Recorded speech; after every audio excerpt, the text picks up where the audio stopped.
الحمدللہ رب العالمین والصلاة والسلام علی سید المرسلین اما بعد فاعوذ باللہ من الشیطان الرجیم بسم اللہ الرحمن الرحیم الصلاة والسلام علیکہ یا رسول اللہ وعلی آلکہ واصحابکہ یا حبیب اللہ الصلاة والسلام علیکہ یا نبی اللہ وعلی آلکہ واصحابکہ یا نور اللہ۔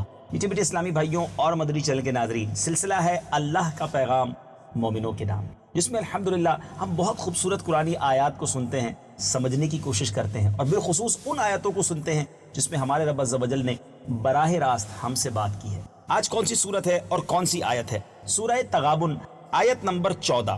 انشاءاللہ اس سے کچھ مدنی پھول حاصل کریں گے اور یہ 28ویں پارے میں ہے۔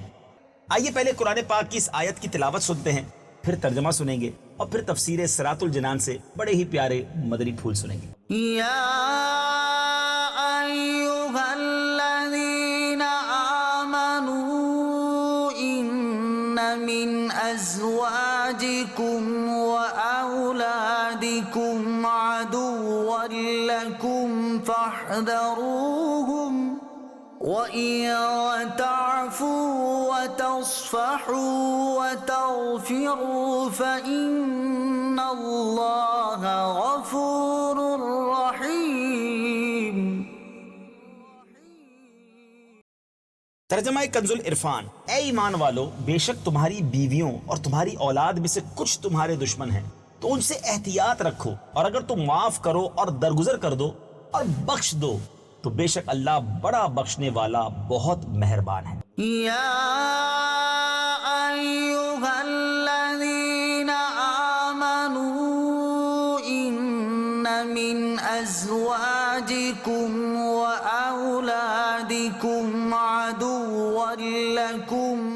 اے ایمان والو، بے شک تمہاری بیویوں اور تمہاری اولاد میں سے کچھ تمہارے دشمن ہیں۔ تفسیر صراط الجنان میں ہے، اس کا شان نزول یہ ہے کہ چند مسلمانوں نے مکہ مکرمہ سے ہجرت کا ارادہ کیا تو ان کی بیوی اور بچوں نے انہیں روکا اور کہا کہ ہم آپ کی جدائی پر صبر نہ کر سکیں گے، آپ چلے جاؤ گے تو ہم آپ کے پیچھے ہلاک ہو جائیں گے۔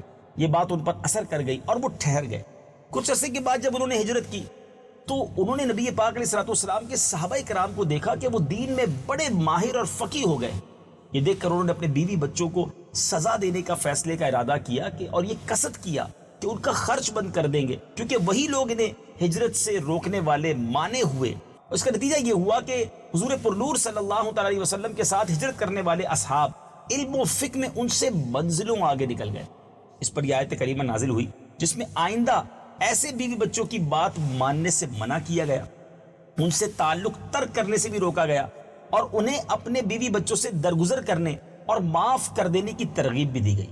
چنانچہ اس آیت کا خلاصہ یہ ہے کہ اے ایمان والو، تمہاری بیویوں اور تمہاری اولاد میں سے کچھ تمہارے دشمن ہیں کہ تمہیں نیک اعمال کرنے سے روکتے ہیں، ان سے احتیاط کرو اور ان کے کہنے میں آ کر نیکی سے باز نہ رہو، اور اگر تم ان کی ایسی حرکت پر مطلع ہونے کے بعد انہیں معاف کر دو اور انہیں ڈانٹنے سے درگزر کرو اور ان کی خطا بخش دو تو بے شک اللہ تعالیٰ بخشنے والا مہربان ہے، وہ تمہارے گناہ بخش دے گا اور تمہاری خطاؤں کو مٹا دے گا۔ سبحان اللہ، کیا پیارا دین ہے، کیا پیارا مذہب ہے، کیسی شاندار رہنمائی ہے۔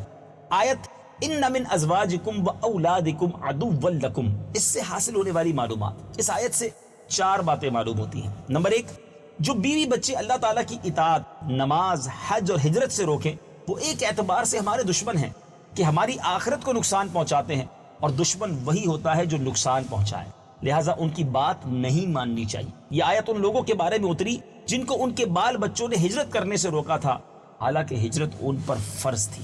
نمبر 2، ہمارا وہ رشتہ دار جو اللہ تعالیٰ اور رسول اکرم صلی اللہ علیہ وسلم سے روکے وہ دشمن ہے، اور وہ اجنبی اور غیر جو ہمیں اللہ تعالیٰ اور رسول کریم علیہ الصلوۃ والسلام تک پہنچائے وہ ہمارا عزیز ہے۔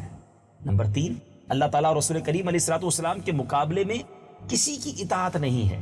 اور نمبر 4، بیوی بچوں کے قصور معاف کر دینا اللہ کو محبوب ہے، جو مخلوق پر رحم کرے گا خالق بھی اس پر رحم فرمائے گا۔ کیا شاندار درس ہے، کیا شاندار، جس کو کہتے ہیں کبھی کبھی کچھ باتیں پڑھ کر سن کر دل جھومنے لگ جاتا ہے۔ ایک طرف بتایا گیا کہ بیوی بچوں کے لیے اللہ کی اطاعت نہ چھوڑنا، بلکہ وہ دشمن قرار دیے گئے۔ یہاں وہ لوگ درس عبرت حاصل کریں جو کہتے ہیں جناب بچوں کی خوشی کے لیے ہم یہ کر رہے ہیں، ہم تو جناب اپنی فیملی کو خوش کرنے کے لیے کر رہے ہیں۔ سوچئے، تفسیر صراط الجنان کے مدنی پھول تو پورے ہو گئے، مگر میں اور آپ اس سے کیا سیکھ رہے ہیں کہ کیا ہم اپنی فیملی کو خوش کرنے کے لیے رب کو ناراض تو نہیں کر رہے؟ دوستوں کو خوش کرنے کے لیے اللہ کو ناراض تو نہیں کر رہے. یاد رکھیے خالق کو ناراض کر کے مخلوق کو راضی کرنا عقل مندی نہیں. خالق راضی ہو گیا، مالک راضی ہو گیا تو سب راضی ہو جائیں گے. جس سے رب راضی اس سے سب راضی. تو ہمیں اپنے بیوی بچوں کی ایسی تربیت کرنی ہے کہ وہ ہمیں گناہوں کی طرف نہ لے جائیں بلکہ ہمیں نیکیوں کے کاموں سے نہ روکیں، مددگار بنیں. لیکن اگر فیملی پریشر ہے اس پریشر میں آ کر گناہ تو نہیں کریں گے نا، اس پریشر میں آ کر اللہ کی نافرمانی تو نہیں کریں گے. اور سبحان اللہ کیا پیارا درس ملتا ہے کہ بیوی بچوں کے قصور بھی معاف کیے جائیں. بات بات پر لڑائی جھگڑا، بدلہ لینا، مار کٹائی کرنا، اسلام اس کا بھی درس نہیں دیتا. اللہ کرے کہ ہمارا گھر ایسا امن کا گہوارہ ہو، سنتوں کا گہوارہ ہو، دین متین پر عمل کرنے والا ہو. اللہ تعالی ہمارے گھرانے کو جنتی گھرانہ بنا دے. مدنی چینل دیکھتے رہیے، قرآن پاک کی آیتوں کا فیضان مدنی چینل ہمیں لٹاتا ہے. انشاءاللہ اگلے سلسلے اللہ کا پیغام مومنوں کے نام میں ایک اور آیت قرآنی لے کر اس کا ترجمہ اور اس کی تفسیر لے کر حاضر ہوں گے. صلو علی الحبیب صلی اللہ تعالی علی محمد صلی اللہ علیہ وسلم. یا ایھا الذین آمنوا، اے ایمان والو،